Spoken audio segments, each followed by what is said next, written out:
Duterte is not as good as how his supporters describe him to be. But he is also not as bad as how his detractors want him to be or describe him to be.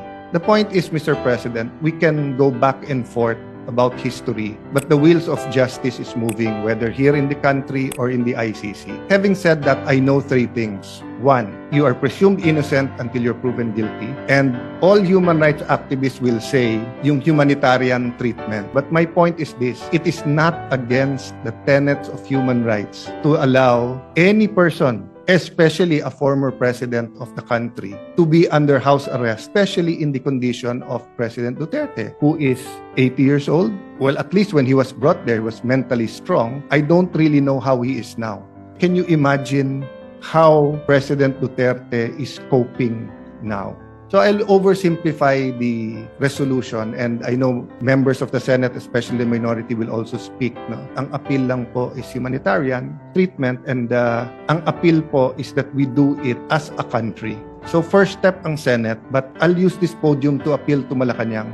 Might disagree very much with the Dutertes now, with all his children or most of his children, with some of his grandchildren, with people who claim to be Duterte diehard supporters. But again, balik tayo sa humanitarian. Pag tinakpan natin yung pangalan o yung mukha niya at ganun yung sitwasyon, tutulong ba tayo o hindi? And again, hindi ko po binababa yung temperature. Human rights is important. All these issues should be threshed out, and it will be threshed out in the ICC. So, but one thing we don't want to do, no, is to see former president suffer as if it is a punishment when he has not been convicted. So, Mr. President, this is not only for him, but it is for us as a nation. I cannot imagine what the country will do if something, I don't want to say it, but if something happens with him in the detention center at wala man tayong ginawa. So, I'd like to thank you, Mr. President, the Majority Leader. I'd like to thank our colleagues that we took this up today, but I'd like to appeal to the palace na pag-aralan din nila.